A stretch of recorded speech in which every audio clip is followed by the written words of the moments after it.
Radio Voice Italia. Philadelphia.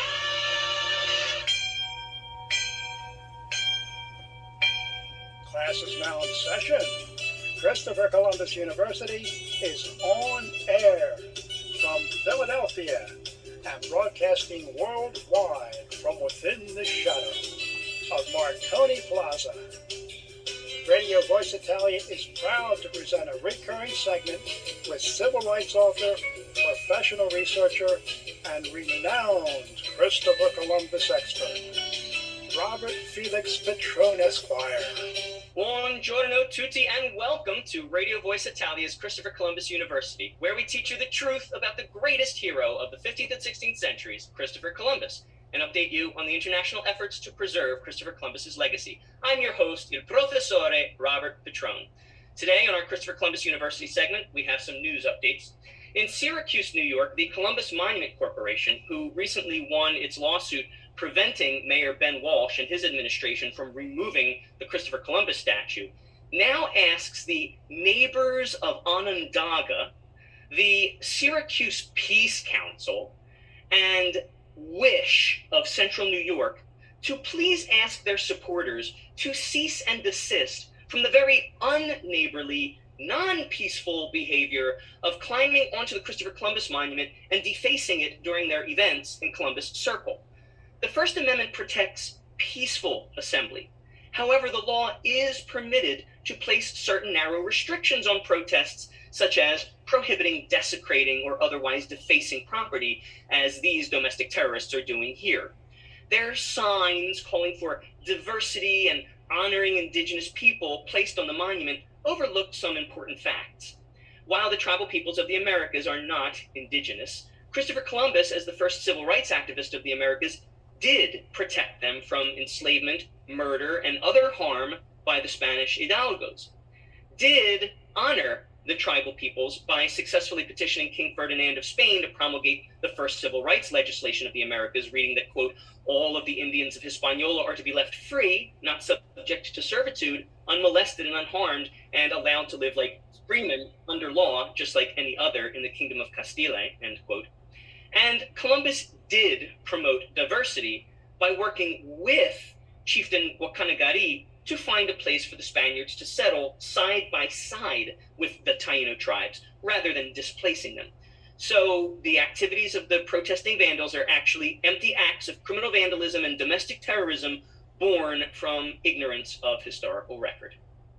In Philadelphia, Pennsylvania, the Commonwealth Court of Pennsylvania, an intermediate appellate court like its sister court, the Pennsylvania Superior Court, but it hears matters involving the state and local governments and regulatory agencies, is reviewing the decision by Philadelphia's Historical Commission to remove the Christopher Columbus statue in Marconi Plaza in South Philadelphia, which Common Pleas Court Judge Paula Patrick vacated.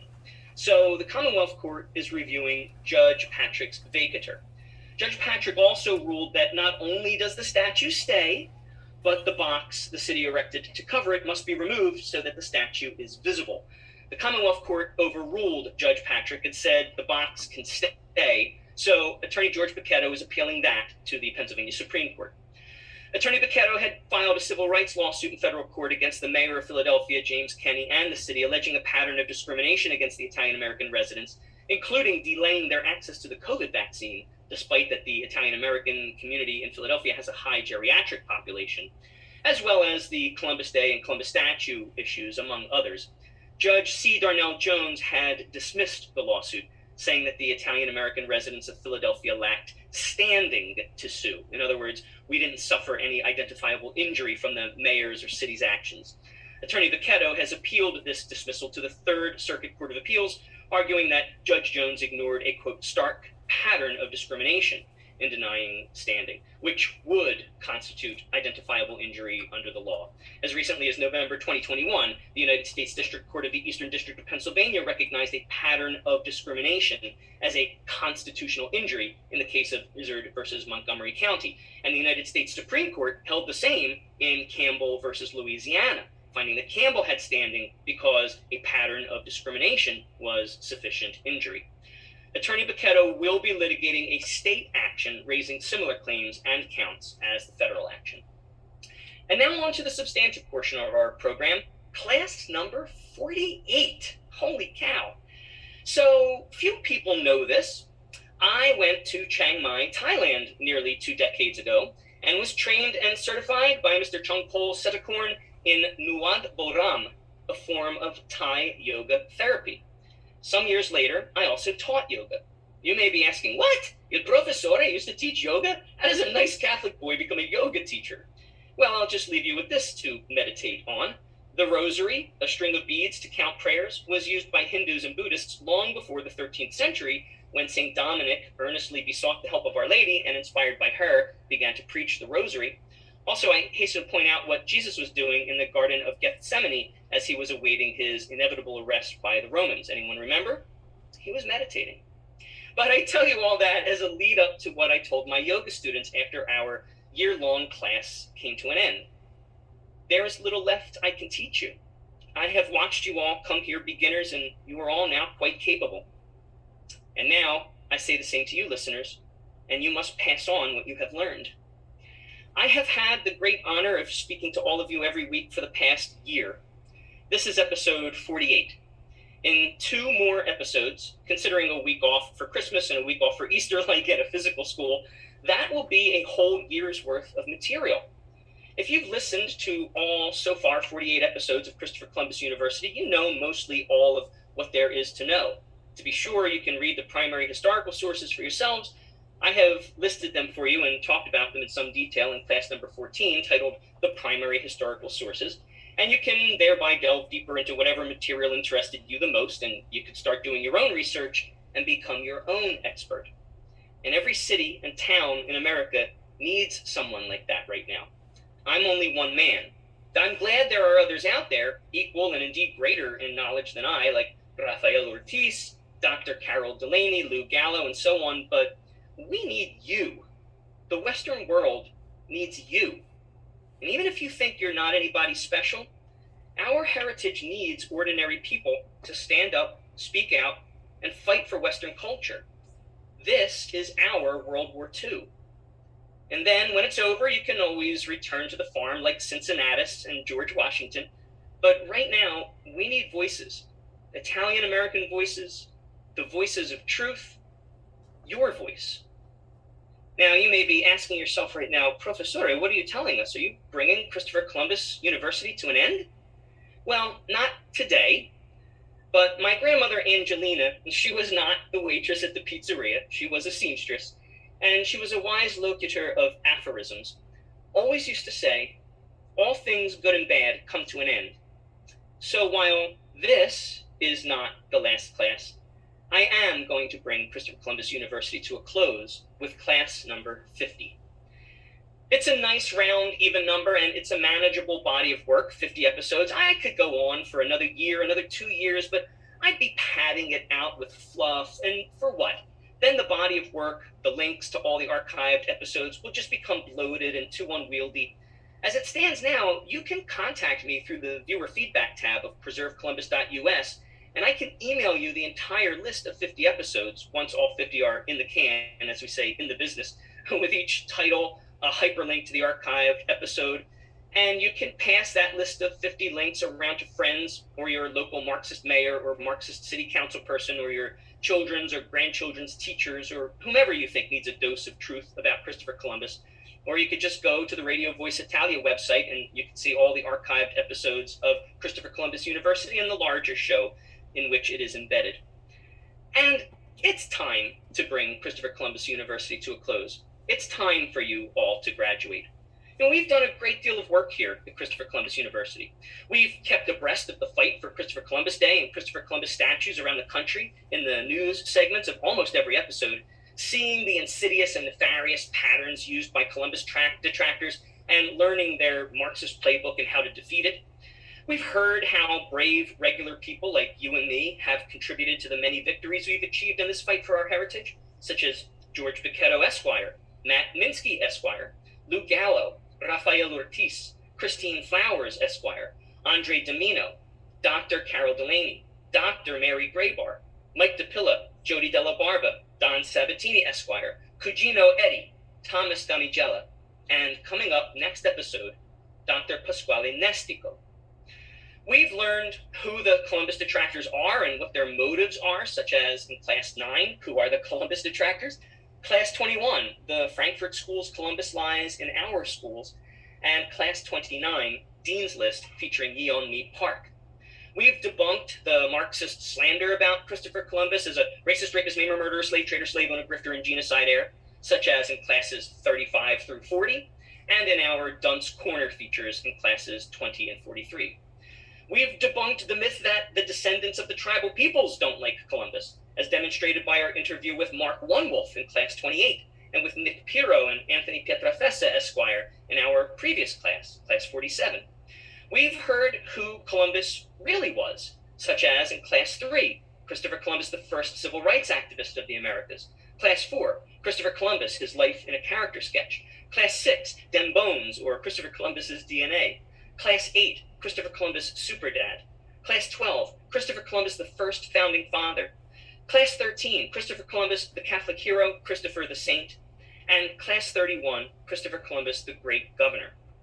And we learned about other major players in the epic history of Christopher Columbus, such as in Class 33, the Jewish crewmen and contributors of Columbus's voyages, where we learned about such benefactors, supporters, and allies as Luis de San Angel, the Comptroller General of the House of Aragon, who helped Christopher Columbus smuggle Jews out of Spain as the Inquisition started, and Don Luis de la Cerda, a Spanish duke of Jewish heritage whom Columbus cannily convinced to build for him the Niña, the Pinta, and the Santa Maria, and so on.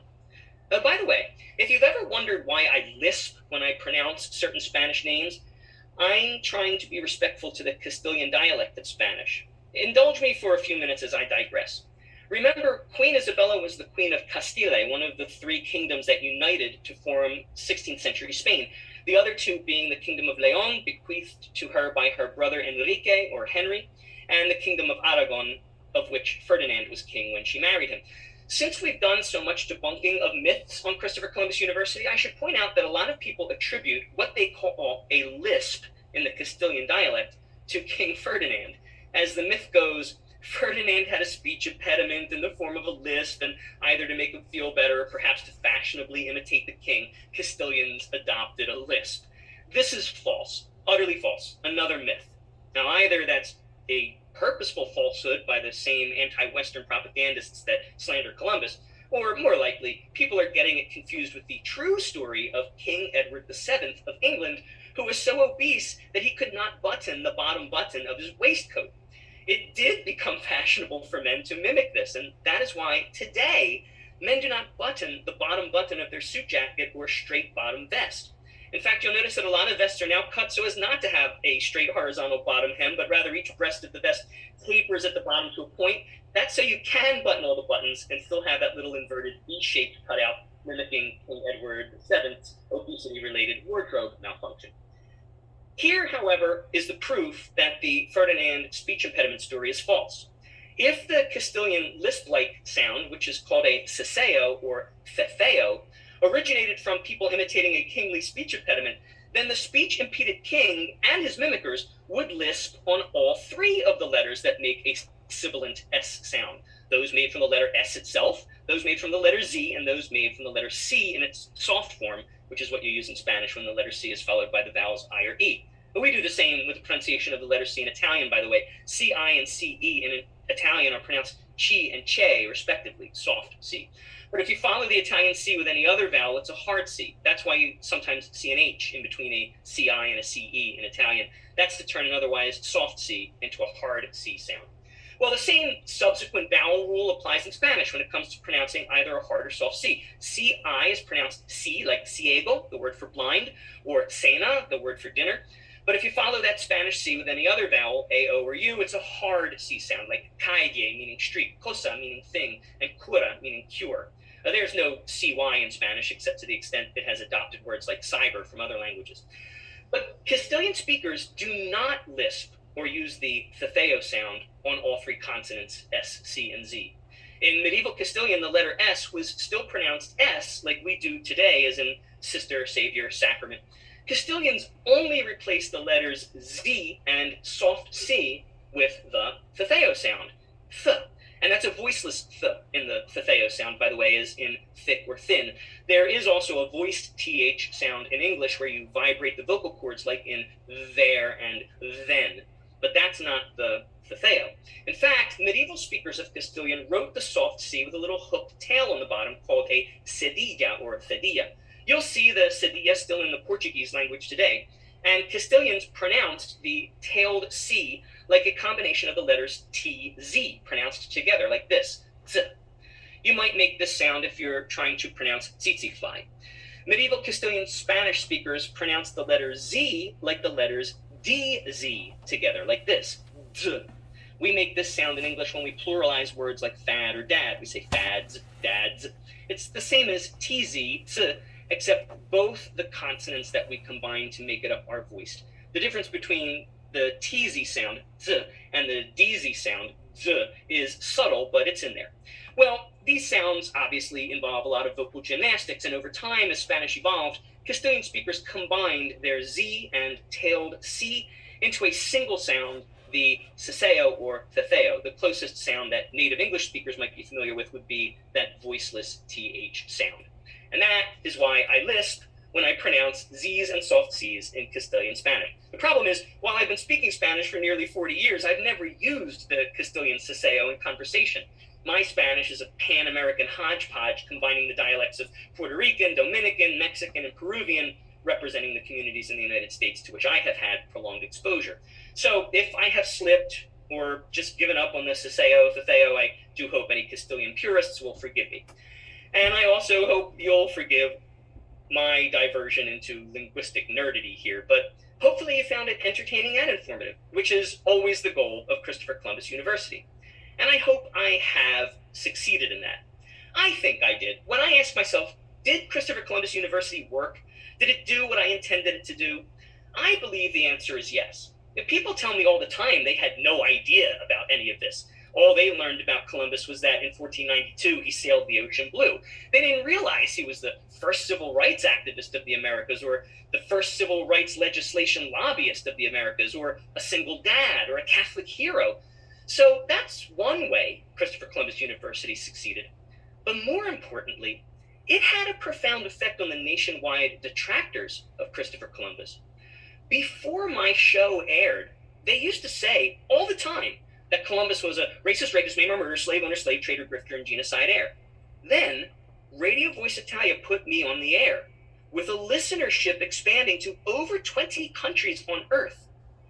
And I began debunking those lies with the primary historical sources and calling out these detractors by name and publicly putting them in Dunk's corner for their ignorance or mendacity. So they quickly began to dial back the rhetoric. Now we don't see or hear the eight slanders very much anymore. Now detractors use rhetoric like Columbus symbolizes the atrocities committed by the Europeans, or Columbus is a reminder of the atrocities committed by the settlers, etc. But that's like saying that Martin Luther King symbolizes racism, or that Gandhi symbolizes violence.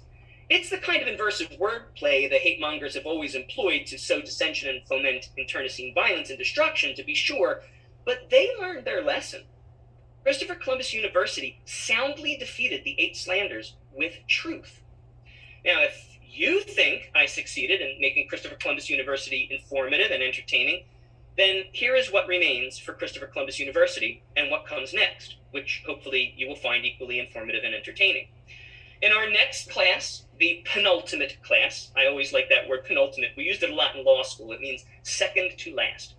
We will have our final guest on Christopher Columbus University, the great Dr. Pasquale Nestico, founder of Filitalia International, and hear the remarkable story of his life, his Filitalia International and foundation, and the good he's done for the Italian and Italian-American communities, not just in the matter of Christopher Columbus, but in various arenas. That will be class number 49, which will air, as always, a week from the evening this class is first airing, and will subsequently be archived at the Radio Voice Italia website, as all my classes are. And finally, class number 50 will be our final exam. We'll test your knowledge on the most important topics about Christopher Columbus, thus buoying your confidence that you, too, have become an expert and are ready to go off into the world acting as a mouthpiece for truth, justice, and Western culture. And then, I don't know, I'll sing the Carol Burnett closing theme song or something and we'll sign off. But don't fret. This doesn't have to be the end. Well, first of all, you can always re-listen to all 50 Christopher Columbus University segments at the Radio Voice Italia archives, so there's that. But here's the big news I alluded to in class number 46. Columbus and Italian Americans, we're still here. I hope you'll join me on my next project for Radio Voice Italia. My good friend, Mike DePilla, whom I interviewed in class number 24, Martinis with Mike DePilla of the 1492 Society, will be joining forces with me as we bring you our new Radio Voice Italia segment, La Repubblica Americana, a segment where we talk every other week instead of every week about Mike's focus of historical knowledge, how the American founding fathers based the government, architecture, and other aspects of the fledgling Republic of the United States on the Roman Republic and Italian culture. If you loved Christopher Columbus University, you'll doubly love La Repubblica Americana right here on Radio Voice Italia. And I'll still bring you news updates on the fight for Christopher Columbus as events continue to unfold, so please be sure to tune in for that. And look, if anybody needs to be placed in Dunn's Corner, we can always feature him or her in another sound debunking, either as an independent segment on La Repubblica Americana. All things good and bad do indeed come to an end, as Nana Angelina used to say, but as the great Roman philosopher, statesman, and dramatist Seneca said in the 1st century AD, every new beginning comes from some other beginning's end. You may have heard this proverb somewhat recently repeated in the popular song Closing Time by the 1990s pop band Semisonic. Well, there's a little preview for you of how so much of American culture, including pop culture, was influenced by the Roman Republic. Well, if you've stuck with me for this long, I imagine you'll stick with me at least until this beginning's end, the next and last 2 classes of Christopher Columbus University, and hopefully you'll join me and my good friend Mike DePilla in our next new beginning, La Repubblica Americana. And I look forward to our continued academic pursuits together, ladies and gentlemen. And that's today's class. For more news, articles, and resources about Christopher Columbus as the first civil rights activist of the Americas, icon of Western culture, paragon of Catholic virtue, and greatest hero of the 15th and 16th centuries, visit preservecolumbus.us. That's Preserve Columbus, rendered as one word, .us. And post a little note of appreciation for our webmaster, Tom LaCosta. I'm your professore, Petrone. A presto.